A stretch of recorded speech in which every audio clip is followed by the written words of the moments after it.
Él es el general Antonio Rivero, fue director de Protección Civil, es director o uno de los directivos de Benamérica, y con él quisiera hablar sobre los famosos túneles o búnker que yo creo que desde el 2002, que yo sepa, está haciendo el narco régimen a lo largo y ancho del país, debajo de Caracas, por ejemplo, y de algunas de las principales ciudades, donde supuestamente, y según las denuncias, ellos meten ahí los dólares, el oro y sobre todo las armas, y donde piensan esconderse en caso de una intervención o de una acción militar que acabe con el régimen. Nada nuevo, por cierto, porque esos túneles, desde la época de Marcos Pérez Jiménez se sabe que había túneles.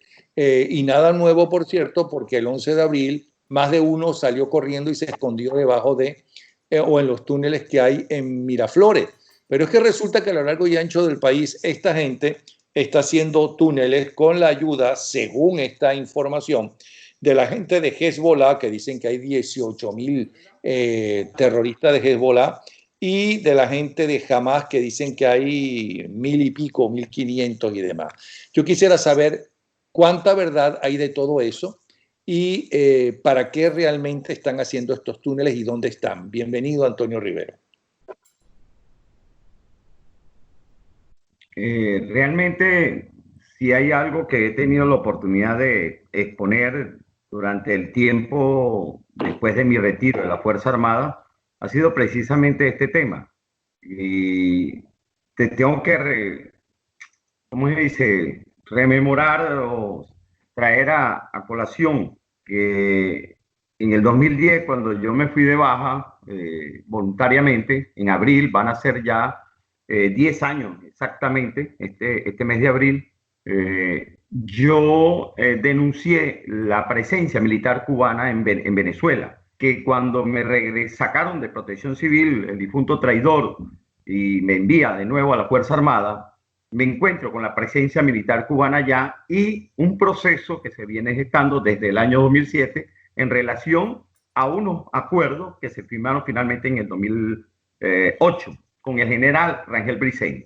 Ahora, ¿dónde comienza esto? En noviembre del 2008, yo todavía no tenía cargo, no me asignaban cargo, y me llaman de Ministerio de Defensa que debo asistir a la inauguración de un curso en la Academia Militar. En ese curso estaba el comandante del Cuerpo de Ingenieros, el general Grisante Isae, y él comenzó con las palabras de apertura manifestando que habrían dos oficiales que conducirían el curso a 40 profesionales del ejército, exactamente, y que estaban allí presentes en una aula especial de la Academia Militar.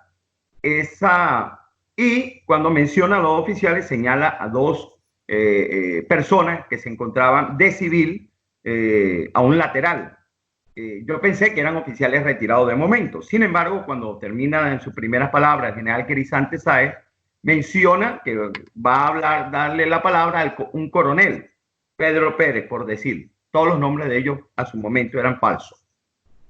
Entonces, cuando comienza a hablar este coronel, supuesto coronel, habla pues con el dialecto cubano, con el lenguaje pues, cubano, y me da su primera palabra: me llamo fulanito de tal, soy de la Fuerza Armada Revolucionaria Cubana, y pues, voy a dirigir el curso que se les va a impartir, curso de túneles, construcción de túneles. Todos los profesionales que estaban ahí eran del Cuerpo de Ingenieros también, oficiales de la especialidad de ingeniería, tanto de grados medios como de grados subalternos y tropa profesional. Entonces, pero cuando él comienza a hablar, manifiesta lo siguiente también. Dice: a partir de este momento, todas las cosas que se vayan a decir en estas paredes, estas 4 paredes, es confidencial, es secreto de Estado. Y por lo tanto, debe mantenerse acá. A mí me llamó la atención eso porque no podía concebir que un oficial extranjero, o como decía ser, me manifestara en mi propia cara, en mi propio país, en una instalación militar, lo que es secreto de Estado y que él conocía, o que él iba a conocer, o que él iba a impartir. Yo me paré, le pedí permiso, coronel, le dije: usted me viene a decir a mí qué es lo que es secreto de Estado. El general Grisante me advierte: por favor, Rivero, siéntate. Después hablamos. Y yo, no, mi general, disculpe, ya escuché todo. A partir de ese momento, pues, yo me retiro y comienza mi proceso de investigación. Posteriormente, en una reunión de puros generales muy cercanos al comando general, era comandante general el general Mata Figueroa y otros generales del Estado Mayor, y menciona que hay un plan estrella de 5 puntas que tenía diferentes misiones cada punta, plan acero, plan hierro, plan, en fin, con diferentes nombres. Este plan, que era secreto y solamente estaba supeditado a 5 personas dentro de Venezuela militares y a un correspondiente militar cubano. Uno de ellos era la construcción, era del área de ingeniería y de la construcción de túneles.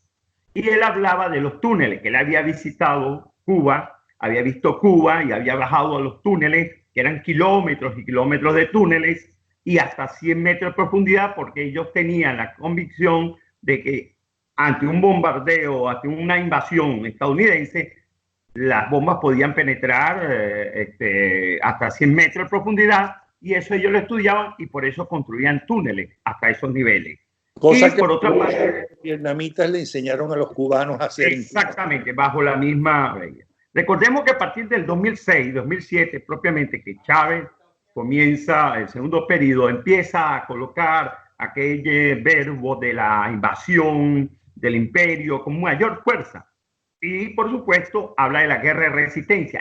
Es cuando comienza ese cambio de doctrina, ese cambio de la filosofía de la guerra, del concepto estratégico para Venezuela, y comienza la transformación en los cursos de Estado Mayor y de Defensa Nacional. Pero yo tengo la información y las fotos, y además nos habló en su oportunidad uno de los encargados del búnker en Margarita, y estamos hablando del año 2002-2003, y esos búnkeres eran para guardar armas y también para entrenar gente.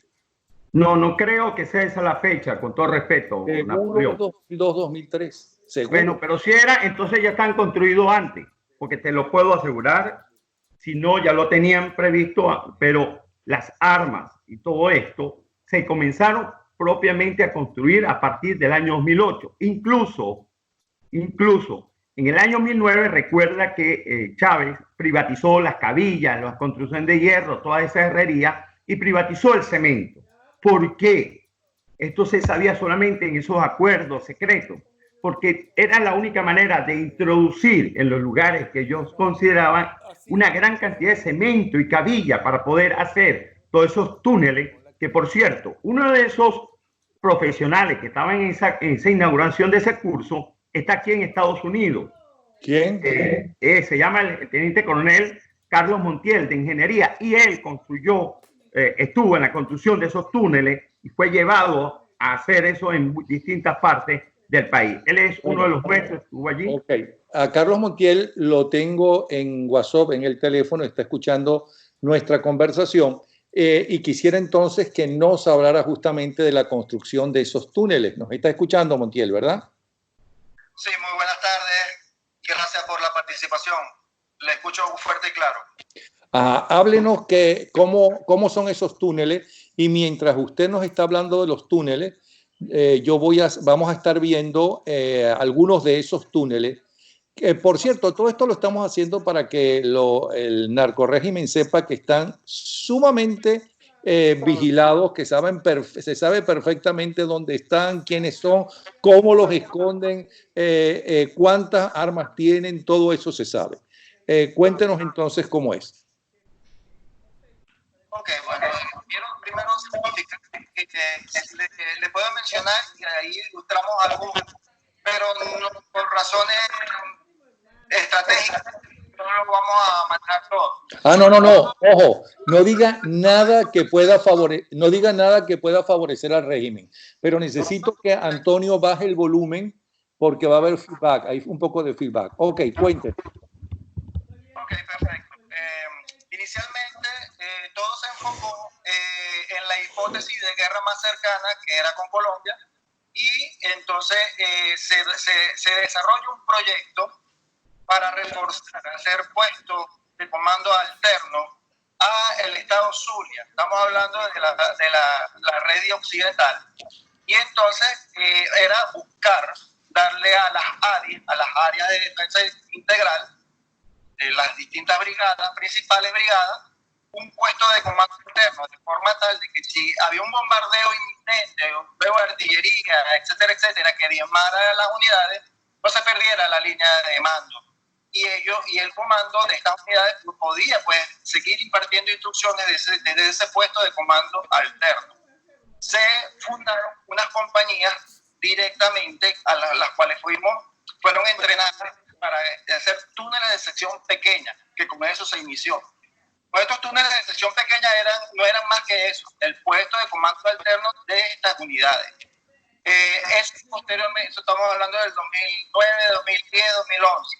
Esto cambia posteriormente en el 2014, cuando ya los batallones de sección media, ya no estamos hablando de unas carpetas que sirven solamente como puesto de comando alterno, sino ya vamos a hablar de unas secciones de túneles mucho de mayor capacidad para poder allí almacenar equipos, tanques, inclusive hasta aviones.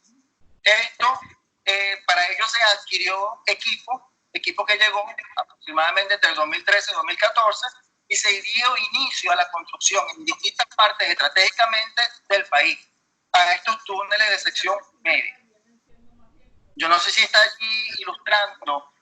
Todo empezó por cursos dictados directamente por los cubanos en la Escuela de Ingeniería, y allí en el sexto cuerpo, dentro de Fuerte Tiuna, se hizo un túnel modelo que sirvió escolásticamente para ilustrar la forma o los modos constructivos, los distintos modos constructivos. Ese túnel actualmente existe, ese túnel tiene distintas gavetas muy bien equipadas, que tranquilamente funciona allí un refugio que, por cierto, muy inmediato a donde están ubicados ahorita los cubanos, allí mismo dentro del sexto cuerpo de ingenieros.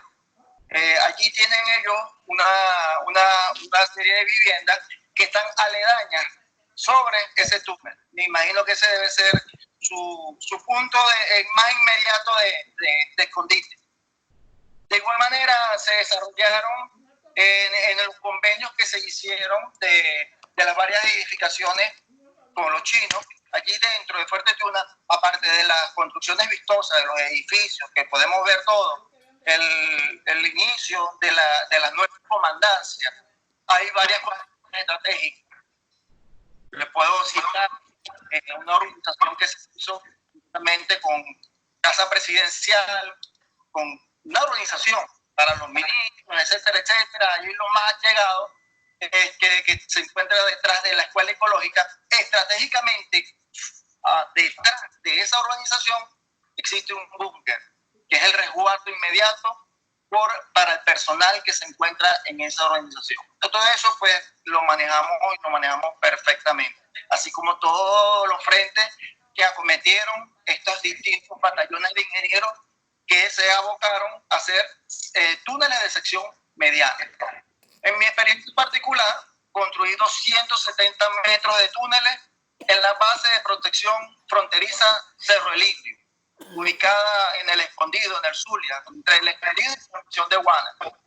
Es de observación muy estratégico, porque se puede ver gran parte de la Guajira y obviamente, por supuesto, todo lo que es la línea fronteriza con respecto a Colombia. Allí hay 270 metros de túneles culminados, perfectamente culminados. ¿Esos túneles para qué se utilizan? ¿Para ir de un sitio para otro, dos puntos estratégicos, o para guardar qué cosa? ¿O para ellos resguardarse y luego atacar? Como bien le mencioné, inicialmente no es para trasladarse de un sitio a otro, es como un resguardo en caso de una emergencia, como cité, un bombardeo. Ellos pueden poder inclusive tener suministro suficiente como para pasar a esos túneles y poder aguantar aquí fuego de artillería, bombardeo, etcétera, en un tiempo prolongado y funcionar. Y también ellos cuentan con ciertos puntos de defensa, que llamamos garitas, que salen de esos mismos túneles, que ellos pueden repeler el fuego directo o el ataque directo al sector. Utilizado también, como le mencioné, por las brigadas como puesto de comando alterno en caso de un bombardeo, en caso de un ataque inminente, donde ellos pueden tener un resguardo inmediato le sirva de abrigo y cubrimiento en relación a un ataque inminente. Bueno, pues muchísimas gracias, Montiel, por su participación en este espacio. Vamos a repetir que es el teniente coronel Carlos Montiel, ingeniero petroquímico y licenciado en Ciencias y Artes Militares. Si quieren más detalles, ahí tienen ustedes su Twitter para comunicarse con él. Gracias, Montiel, ¿sí? Muchas gracias, Napoleón. Y suerte. Bueno, mira, Napoleón. Ahora, entonces, ¿qué nos vas a decir? Bueno, la historia es larga de esto. Ahí es una muestra de lo que fue esa construcción de túneles y el principio, ¿no? Hay un principio militar y hay un principio desde el punto de vista de la doctrina de la guerra de resistencia de Vietnam, que se aplica en Cuba y que buscaron aplicar en Venezuela de esta naturaleza. Hay distintos lugares donde, como señala el comandante, que se construyeron estos túneles. Él fue más ubicado hacia la zona del estado Zulia y sobre base de protección fronteriza, porque realmente era una labor de ingeniería especializada de su parte, ¿no? Sin embargo, te puedo señalar lo siguiente. En Caracas, en particular. En Caracas, lo que él señala de que se construyeron allí está la zona del Batallón Villapol, donde está la unidad GRUCE, Grupo de Cooperación y Enlace Cubano, que fue la unidad que se crea en el 2008 con los cubanos, de acuerdo a con los acuerdos firmados con el general Rangel, y que dio lugar a esa unidad que habilita aproximadamente unos 400, 500 hombres militares uniformados dentro de Venezuela y distribuidos hoy a través de todas las redes del país. Y allí, en esa zona donde están ellos ubicados, construyeron túneles de esa misma condición dentro del urbanismo que ellos habitan allá en Fuerte Tiuna.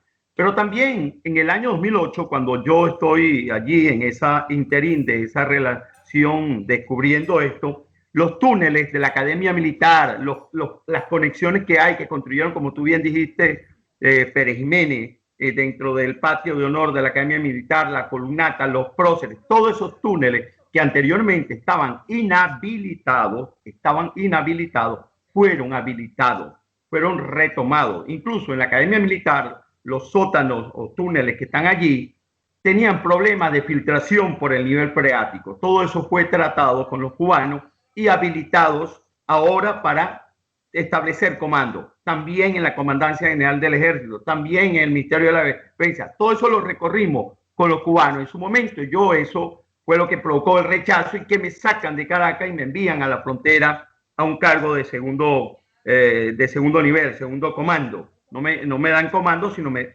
otorgan el segundo. Pero a la misma vez yo tengo informaciones precisamente en el año 2009 de la continuidad de esos túneles y se empezaron a construir en Maracay, se extendieron hasta la Armada, en La Guaira, se extendieron hacia Margarita, que es cuando yo digo que comienza propiamente esa construcción.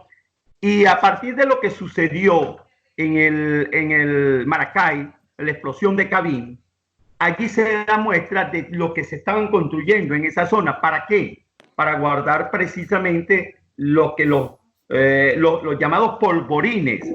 Y lo podemos ver que precisamente quien dirige todo esto, el general Mata Figueroa, primero como comandante general del ejército, después como ministro de la defensa, gran aliado de los cubanos y quien fue después gobernador de la isla de Margarita, y que no dudo lo que tú me dices, pero lo que sí no considero es la fecha en la cual estás hablando, que fue en la península de Macanao, y allí se construyeron precisamente. ¿Por qué? Porque ciertamente en la península de Macanao, allí es donde se concentra la mayor entrada de personal terrorista de Hezbollah, y donde pueden tener eso que señala el escrito que tú me señalaste. Pero no está dirigido fundamentalmente por estos grupos, está dirigido por los cubanos, ha sido de mano de los cubanos y ahora de mano de los rusos, bajo esa misma concepto estratégico de la guerra de resistencia y habilitando, por supuesto, esas comunicaciones soterradas hasta inclusive como están construidas en Cuba, hasta 50 metros de profundidad.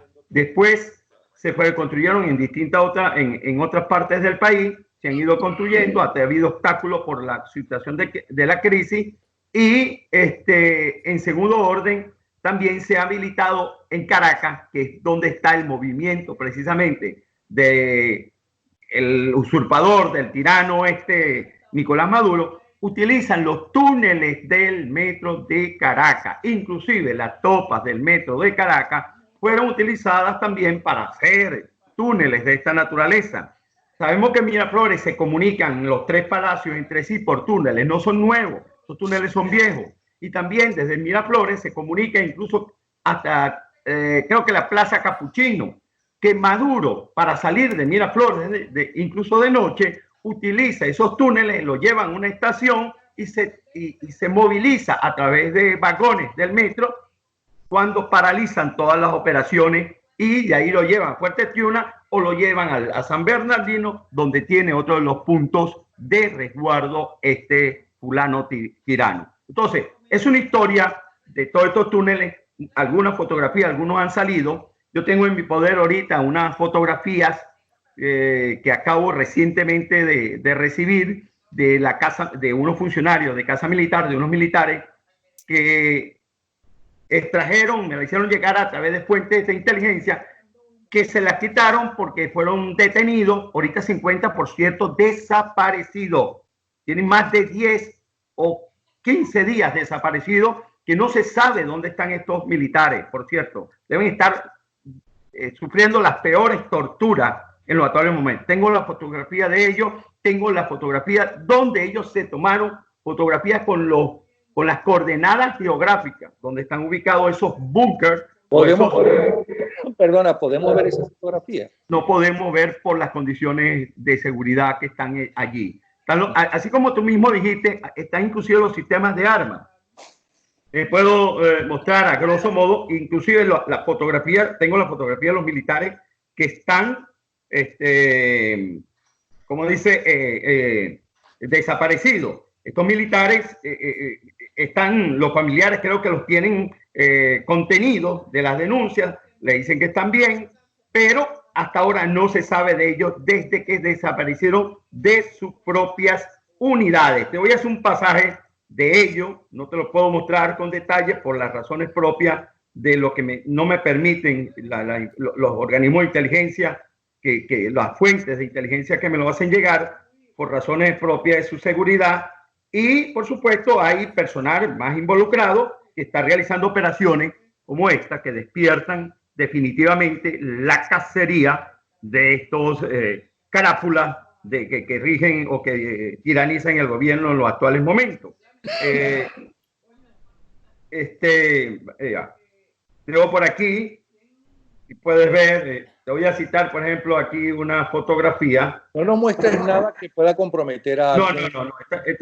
Voy a tratar de no mostrarte nada que no comprometa, por supuesto que no. Pero sí hay cosas, mira. Aquí está, por ejemplo, no voy a mostrar la parte de abajo. Aquí están los sistemas de armas fotografiados. Sistemas de armas fotografiados que están dentro de los sistemas de defensa que guardan a Nicolás Maduro en los actuales momentos. Aquí está una del Fuerte Tiuna. ¿Qué armas son? Una arma antiaérea. Una arma antiaérea.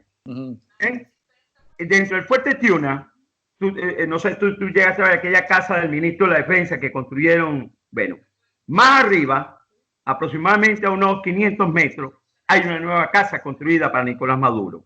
Porque aquella casa, por supuesto, es visible, está a línea de vista de cualquier tiro más factible de ser impactada. Más arriba hay otra casa, otro búnker construido que está específicamente para Nicolás Maduro y, por supuesto, tiene una colina detrás que la salvaguarda de cualquier tiro directo. Sin embargo, no deja de estar porque satelitarmente está ubicada. Y más abajo está la unidad especial de seguridad presidencial donde están acantonados y hay unos túneles también y hay una cantidad de armamento también allí ubicada. Es decir, como tú bien dijiste, que ellos sepan que sabemos y que cuando saquen la cabeza en cualquier lugar o se vayan a cambiar, sepa dónde están porque los vamos a agarrar o se van a capturar indistintamente de las vías o las movilizaciones que tengan. son unos delincuentes y el pueblo debe saberlo, debe estar consciente de ello y no atender el engaño, la manipulación de quiénes son estos delincuentes y cómo llegaron a secuestrar y destruir el país irresponsablemente desde el difunto traidor a la fecha. Le pregunto a Montiel, Montiel, tú nos estás escuchando todavía, ¿no? Ok. Montiel, cuando tú estabas en la construcción de estos túneles, los obreros, los que están haciendo la construcción, ¿de qué país eran y de dónde los sacaron? Porque ellos también pueden decir y hablar dónde están esos túneles donde ellos trabajaron. La mano de obra era la tropa profesional y tropa alistada. Estamos hablando de sargentos y soldados, pero con la dirección y la supervisión del personal del GRUCE, el personal cubano que muy bien mencionó mi general Rivero. Ok, gracias, Fray. Bueno, pues, ¿algún detalle adicional que quieras decir, Montiel? No, perfecto. Que como muy bien mencionó mi general Rivero, no podemos dar toda la información, puesto que tenemos ciertas limitaciones en relación a que es estratégica. Es estratégica y que de igual manera se le va a dar el uso más adecuado y en el momento más expedito. Y no queremos adelantar nada de ello. Ni queremos delatar a quienes nos suministran las informaciones tampoco. Por supuesto. Claro. Gracias, Montiel. Muchas gracias. Bueno, eso por un lado. Ajá. Por otro lado, se habla mucho de la intervención. Y es lógico, la gente no piensa que si va a haber una intervención de la que sea, ¿no? La que se considere conveniente y la que se pueda hacer hoy en día, no se va a anunciar, ni me la van a decir a mí, ni se la van a decir absolutamente a nadie, sino solamente a quien va a dirigir eso. ¿Quieres explicarles eso a la gente? Sí, es muy importante. Hoy también lo hacía Napoleón. Yo señalé la semana pasada que la intervención está en curso. Eso es un proceso propiamente, que algunas cosas se muestran a la luz, como es la orden de partida propiamente, digámoslo así, para poder entenderla, de salidas de aeronaves, de embarcaciones, el tipo de unidades que está presente. Yo tengo aquí ploteado, tengo una pequeña sala situacional de todas las informaciones y he venido actualizándola con lo que sale diariamente. Tampoco es que esto se vea a voz populi por allí, sino que tiene cierta confidencialidad y por supuesto no se logra ver. Va un proceso que es muy importante, la estrategia. Escuchemos o recordemos que a principio de año, los discursos de Donald Trump, específicamente el discurso de la Unión, él habló de una escalada. Pompeo habló de escalada. Esto es escalable, con acciones que van progresivamente mermando la capacidad del enemigo. Y una de las capacidades del enemigo, o de estos esbirros, de estos delincuentes, es la capacidad, la conducta psicológica que los coloca o los expone o los lleva a cometer errores que progresivamente van aumentando el dominio sobre ellos. También se ha dicho que no hay invasión. No se quiere hacer una invasión del tipo, digamos, como Panamá, donde un bombardeo abierto, etcétera, etcétera. No, lo ha dicho muy importantemente el embajador Bonfi y otros tantos, así como el jefe del Comando Sur. Hay cuestiones muy específicas que hasta, o armas, sistemas de armas muy específicos que se manejan de Arizona, de cualquier fuerte de aquí, y pueden impactar con un margen de error de 3 metros solamente. Eso implica, Napoleón, que no hay unas condiciones iguales nunca a las mismas condiciones que encontramos cuando hubo el caso de Noriega. Entonces, esto es progresivo, la fecha la tienen solamente ellos, el cuándo. Sabemos que los tiempos de desesperación, de hambre, de falta de alimento, y ahora con el coronavirus, etcétera, etcétera, la falta de gasolina, la falta de servicio eléctrico, todo aquello que ha destruido al país y que tiene la carga total, absoluta en la responsabilidad de estos tiranos, pues no puede ser inmediato. Entendamos esto. es progresivo. ¿Ha sido tardío? Sí. ¿Se han cometido errores? Sí. Principalmente en el carácter político, porque la parte política no ha asimilado adecuadamente contra quién estamos combatiendo, contra quién estamos, o contra quién estamos enfrentando. Y ha tratado de llevar esto de una manera democrática, constitucional, política, con herramientas que nunca lo iban a sacar. Y ellos se han burlado, lo manifiestan ahorita directamente los líderes mundiales, se han burlado de diálogo, se han burlado y han utilizado la estrategia de ganar tiempo. Pues en esto han contribuido lamentablemente dirigentes políticos y todavía incluso algunos obstaculizan lo que pueda ser una acción directa para capturar a estos delincuentes que muy bien ávidamente ha señalado el gobierno de los Estados Unidos y lo han respaldado 25 naciones. Son delincuentes, no son gobierno, no están reconocidos como tal y vamos sobre ellos para poder garantizar no solamente la captura y anular el narcotráfico, sino que ellos son la cabeza de un poder usurpado y capturándolo podemos restituir el cambio político necesario a Venezuela para poder llevar a una democracia auténtica. Ok, hay dos cosas que es interesante también aclarar, tú que eres militar. Es que el autobombo que se hace, la promoción lógica que se hace, la dictadura cubana con sus militares, ¿ok? Y por otro lado, el hecho de que van a trabajar, y ya lo han amenazado, tipo Vietnam.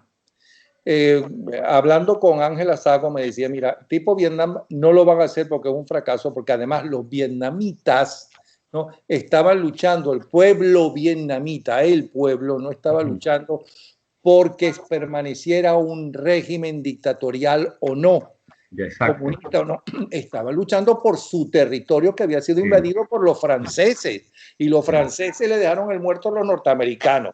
Eso por un lado. Ellos no están luchando por nada. El pueblo venezolano no va a luchar y va a arriesgar su vida por Maduro, Diosdado y compañía, por un lado. De acuerdo. Y por otro lado, el ejército cubano no puede con el ejército norteamericano. Es imposible. Ha fracasado en Grenada, ha fracasado en África. Okay. Siempre ha fracasado. Cierto. Es bueno que tú eres, como militar nos hables de eso, para que la gente no se embobe y no se asuste y no crea. Los cubanos son buenos en lo que aprendieron cuando le entregaron la isla a los soviéticos, en información, en espionaje. Exactamente. Son buenos en la labor de inteligencia, son buenos en represión, son buenos en tortura, son buenos en terrorismo y también son buenos en narcotráfico. Digo que son buenos en narcotráfico porque hasta el momento la DEA no ha logrado los elementos o las pruebas necesarias para poder dictaminar lo que dictaminó recientemente contra Maduro y toda su cohorte de narcotráfico que viene desde el difunto traidor. Claro, es que tú no puedes comparar la inteligencia y la habilidad de Fidel Castro, que desde el 59 ha logrado estar allí. ¿Okay? Estuvo, ya no está. Con Maduro ni hablar, pero ni siquiera con otro que era un vivo, ¿no? Y que sabía hablar y convencer, como era Chávez Frías, que era el sucesor natural de Fidel Castro y por eso lo mataron en Cuba. Bueno, esa es una teoría. Yo tengo que murió, por supuesto, hubo abandono total. Adelantaron su muerte, porque qué casualidad que todo tipo que empezaba a ¿cómo se llama?, a enfrentar la popularidad de Fidel Castro uno por uno lo fue desapareciendo. Bueno, yo lo que digo, una cosa, para mí murió y gracias a Dios que murió. Gracias a Dios, porque el único que da la vida para mí en mi fe es Dios, la quita y la pone. Para mí murió y gracias a Dios que murió. Pero por supuesto, no es que es más perverso, no es que es más, no. Más atolondrado dentro de las mismas prácticas del proyecto soviético, porque no dejemos de ver que este proyecto es soviético cuando se propuso la conquista de América por el comunismo y después la Segunda Guerra Mundial de Venezuela, vino la guerra de guerrilla y después, y lo dijo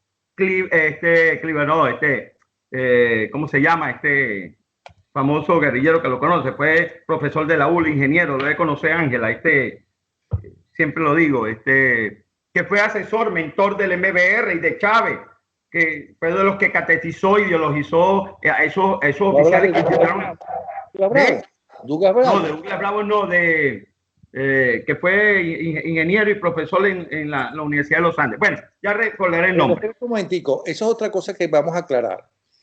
Este libro se llama La franquicia cubana. En este libro se aclara que es que no es una franquicia inventada por los cubanos. No. Son los soviéticos lo que hicieron los cubanos fue tropicalizar esa franquicia. No, pero ¿sabes por qué? Aquí está mi investigación, Napoleón. Cuando Nikita Khrushchev lleva a Moscú a Fidel Castro, hablan de la cultura. Decían, los rusos no pueden meterse en América por sí solos porque la cultura no lo permite. Entonces ustedes, que son latinos, que son caribeños, son los adecuados para allá. Van a tener todo, pero ustedes deben hacer la tarea por cultura latina. Y se lleva el pensamiento de Bolívar, porque inclusive Nikita Khrushchev cita, y eso está escrito, el pensamiento de Bolívar de que los Estados Unidos están llamados por la providencia. Ese pensamiento y la revolución debe inscribirse con el pensamiento de Bolívar. O sea, no es nuevo. Eso venía de un proyecto soviético. Ahora, después que cae la Unión Soviética, el quien asume eso y quien está en el poder y quien está sosteniendo todo esto, y ya directamente, es Putin. Es Putin. ¿Cuántos años tiene en el poder Putin? Tiene más de 20 años. ¿Y cómo fue con Chávez? Una uña y carne. ¿Y cuál es la relación que ha habido desde ese punto de vista militar? Solo que los cubanos realmente no lograron, fracasaron. Han fracasado porque no han logrado vencer a la oposición, no han logrado vencer la idiosincrasia, la cultura de venezolanos de esta lucha. Y se mantiene. ¿Aló? Putin ha asumido directamente el control. Por eso hay tantos militares. Incluso, te cito, Napoleón, hay más militares rusos operativos en Venezuela que cubanos incluso. Están creando unidades especiales a los mismos Spetsnaz rusos en toda Venezuela para poder sostener y para poder armar. Ya han recuperado Sukhoi, ya han recuperado sistemas misilísticos, porque ellos, para Venezuela, desde el punto de vista geográfico, desde el punto de vista geopolítico, en todo su contexto de recursos, necesita tenerlo controlado, porque de otra manera pierde todo espacio económico y político. Está diciendo Ángela que la Unión Soviética fue también derrotada. Se acabó la Unión Soviética. Exacto. Y va a ser derrotado Putin y va a ser derrotado todo esto, Dios mediante. Sí. No hemos perdido la batalla. Lamentablemente es cierto, como dije anteriormente, pues tú decías, que los tiempos no son los mismos. Y este trabajo tiene que ser un enjambre, un conglomerado que se ha unido ahora el Medio Oriente con los extremistas islámicos, se ha unido Turquía, está China, por supuesto, de por medio, y por supuesto uno que otro que ha venido interactuando. Pero todo eso también hace, cosa que no hizo tan abierta y descaradamente porque Castro es mucho más vivo, más inteligente, más malandro, pero fue... todo eso hace también que Venezuela ya sea una cosa mucho más peligrosa para la tranquilidad y para los Estados Unidos y el resto de América que la propia Cuba. Totalmente. Entonces, eso también hace que la intervención sea un hecho, porque ellos mismos se hundieron, ellos mismos se convirtieron en unos terroristas. Tiene tres caracteres esta intervención. Derecho humano, son unos criminales y debe ser intervenida mediante el principio de protección. Debe ser intervenida por eso. Son unos narcotraficantes y porque crean una inestabilidad basado en esto, en el terrorismo y en el narcotráfico, una inestabilidad en toda América Latina y el área del Caribe. Debe ser intervenida y porque son mal llamadamente gobierno o régimen, usurpan el poder. Mira, el guerrillero que te hablaba, ya recordé, es Clever Ramírez. ¿Sabes quién es? Clever Ramírez, famoso guerrillero, ingeniero, profesor de la ULA, que estudió también, que era compañero de Adán Chávez, y fue uno de los mentores de Chávez, fue uno de los que adoctrinó a Chávez, y dijo en 1970, decía Napoleón, dentro de 20 años tomaremos el poder y haremos lugar la revolución en Venezuela. entraban Arias Cárdenas, entraba Izarra, estaba Chávez, estaba Ortiz Contreras, estaba el otro Hernández por allí, estaban todos esos oficiales que fueron caracterizados. Y repetía que estuvo en la graduación de Chávez, Clever Ramírez, está en su libro, en uno de sus libros. Ya tenemos los primeros oficiales patriotas que harán lugar a la revolución en Venezuela. Y la esposa decía, esa revolución será bolivariana. ¿Por qué 20 años en 1970? Porque esos cadetes o esos jóvenes que estaban entrando a la academia militar en 20 años serían tenientes coroneles y tenían la posibilidad, la autonomía de manejar tropas y poder movilizarla directamente a la toma del poder. Por eso Chávez en 1996, lo escucho decir, no 26, lo escucho decir directamente, nosotros ahorita no podemos hacer un golpe de Estado porque tuvimos más de 20 años trabajando en redes. ¿Cómo que más de 20 años? Claro, y la muestra es que él, después que termina y llega al poder, dice todas aquellas barbaridades, que no perseguía a los guerrilleros, que se escondía, que vivía con un libro de Maro, de principios ideológicos socialistas de cadete, y todo estaba bien escondido. ¿Fue muy habilidoso? Sí, lo fue, como tú bien lo resaltas, pero terminó siendo, pues, al final esto. Chávez no cambió, Chávez traía el proyecto bajo la manga, y a partir de que ganó la primera etapa era lograr la presidencia y la constituyente con reelección inmediata. La logró, pero después de la reelección inmediata, que dijo, no, yo me voy en el 2012, en el 2006, ¿qué dijo? No, reelección indefinida y solo para él. Pierde el referéndum y se va al 2009 para ganar la enmienda. Pero el 2012, cuando es indefinido, Chávez tenía previsto la reforma constitucional con una nueva constituyente. Esa es la tercera etapa que habla incluso creo que la fiscal esta, Luis Ortega, ella sabe parte de ello. No la aplicaron cuando ganó en el 2013 porque murió y porque no lo podían aplicar porque era la niña de oro de Chávez. Pero fíjate, y entonces después fue que la aplicaron después de perder la... Hay dos cosas que quiero hablar contigo en base a lo que has dicho. El otro día hablé de un programa que yo tenía en Radio Caracas Televisión llamado Hola Juventud. Yo era joven. Te felicito por tu programa, vale, muy bueno. Gracias. Ese programa era al mediodía todos los días.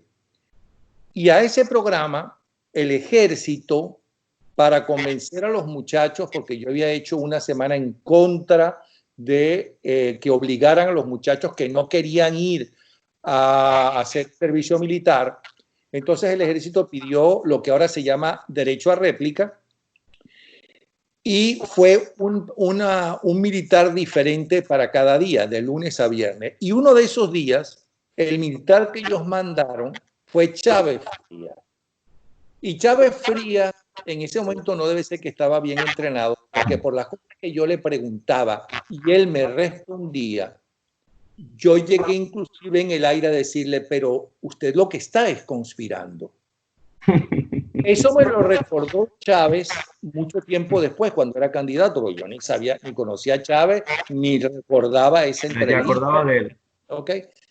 Eso es una cosa, o sea, que es posible que desde los años 70 él ya tenía la ambición de llegar al poder, pero todavía no estaba bien formado por los comunistas. No estaba bien formado. Su misión era militar. La formación comunista era prácticamente autodidacta, pero tenía ese contacto permanente con estos líderes, principalmente, ¿quién? Como te cito, Clever Ramírez. Y con su hermano, que tiene un hermano que es comunista abiertamente. ¿O es? Sí, exactamente. Y Clever Ramírez, los dos eran profesores en la Universidad de los Andes.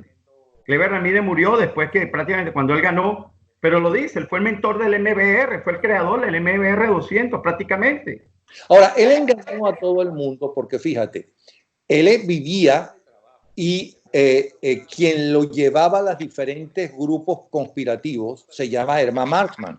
Eso está, ella habló de todo ese tipo de cosas, ¿no? Y ella, no sé si lo dijo públicamente, pero a mí en privado sí me lo dijo, en una sola ocasión, llegó y le mostró el libro verde de Gaddafi. Y ella le dijo, ¿y qué haces tú con el libro verde de Gaddafi? ¿Esto para qué te va a servir? ¿O para qué nos va a servir?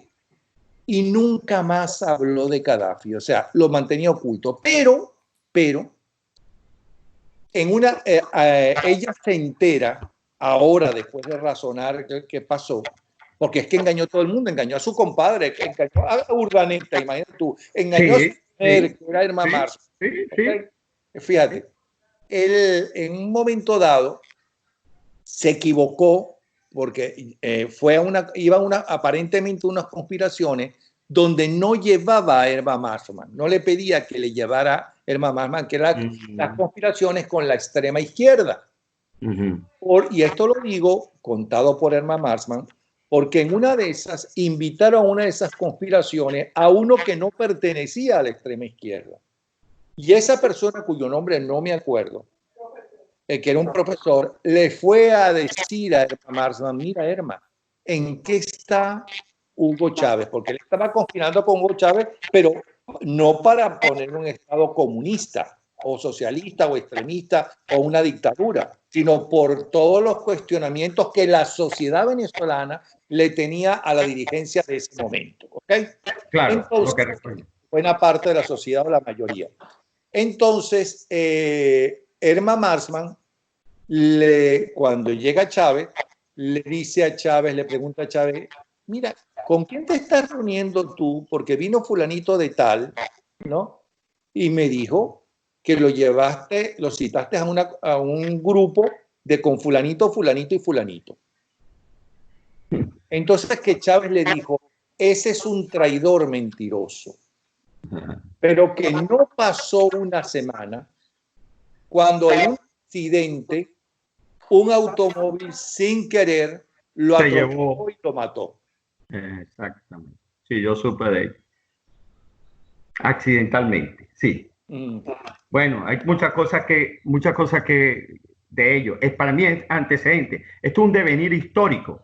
Lo que vive Venezuela no es producto de una circunstancia por el pacto de Punto Fijo, como ellos llaman. No, esto es un proyecto de conquista que data de los tiempos incluso de Lenin.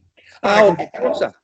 ¿Tú no recuerdas que Chávez en varias oportunidades dijo que había que ser una sola nación, Cuba y Venezuela? Ya ellos iban a unirlos a los dos países. Pero es que Napoleón, cuando Nikita Khrushchev, de Stalin se conoce, cuando Nikita Khrushchev habla con este Fidel, que citan, hay citas de ellos,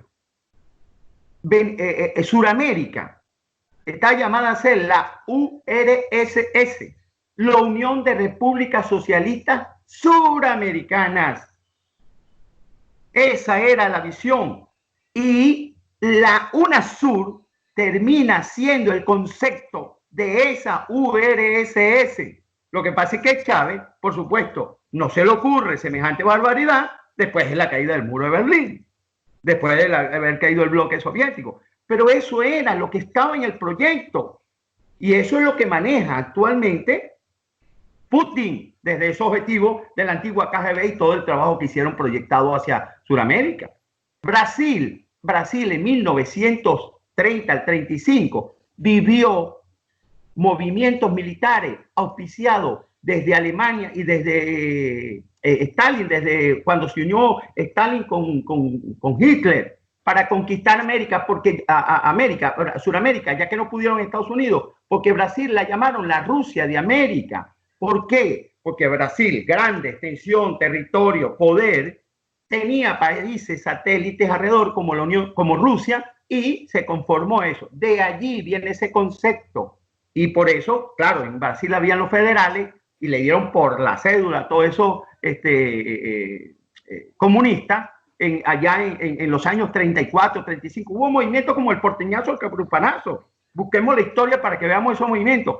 Y, por supuesto, terminó también con esos movimientos el hecho de que hubo la ruptura entre Stalin y Hitler, que acabó con las relaciones, que promovió ya la vía hacia la conquista al expansionismo de Hitler. Y en América, por supuesto, todo esto que cayeron terminaron en las montoneras, en lo de Paraguay, en los de Argentina, todos esos grupos que se formaron posteriormente en esos países. Eso no es, eso es historia, eso es lo que estamos viviendo. Por eso la lucha, en este caso, por supuesto también, que esto es una casta delincuencial, no dejemos ver, pero está pantallada por esa ideología que los respalda y tiene una conexión, un conglomerado internacional amparado por el Foro de Sao Paulo, hoy por el Foro de Puebla, que está cogiendo auge, por cierto, y le está llevando las luces. Pero ¿quién alimenta eso propiamente?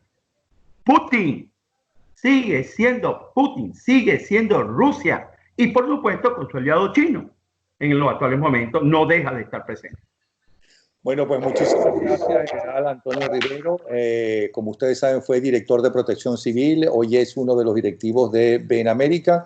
Gracias entonces, Antonio, y gracias también, aunque ya no nos está escuchando, el teniente coronel Carlos Montiel, que es ingeniero petroquímico y licenciado en Ciencias y Armas Militares.